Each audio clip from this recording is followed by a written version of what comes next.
Sri Aurobindo recognizes that in order to effectively address the actions of the mind, the various underlying sources and the energies they raise up in their action must be clearly seen and understood.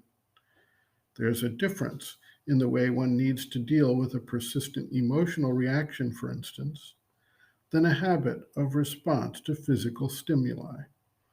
Thus, he disentangles from the general activity of mind the physical mind, the vital mind, and the mental mind, each active on a specific plane of existence, and each responsive to certain types of vibrations or energies, and thus each requiring their own unique manner of response from the observer, the witness consciousness.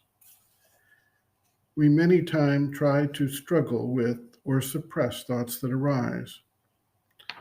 One truth that is discovered early on is that the more one resists and struggles, the more those thoughts hang on and repeat themselves. The struggle tends to intensify and accentuate the power of the thoughts we seek to suppress.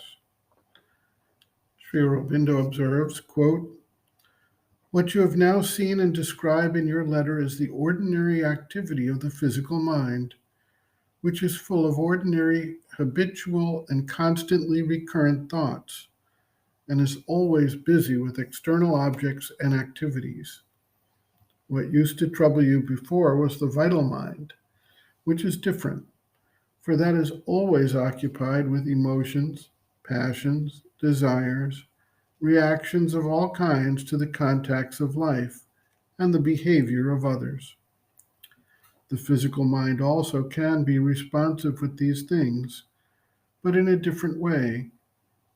Its nature is less that of desire than of habitual activity, small common interests, pains, and pleasures. If one tries to control or suppress it, it becomes more active. To deal with this mind, two things are necessary. One, not so much to try to control or fight with or suppress it as to stand back from it. One looks at it and sees what it is, but refuses to follow its thoughts or run about among the objects it pursues, remaining at the back of the mind, quiet and separate. Two, to practice quietude and concentration in this separateness until the habit of quiet takes hold of the physical mind and replaces the habit of these small activities. This, of course, takes time and can only come by practice." End quote.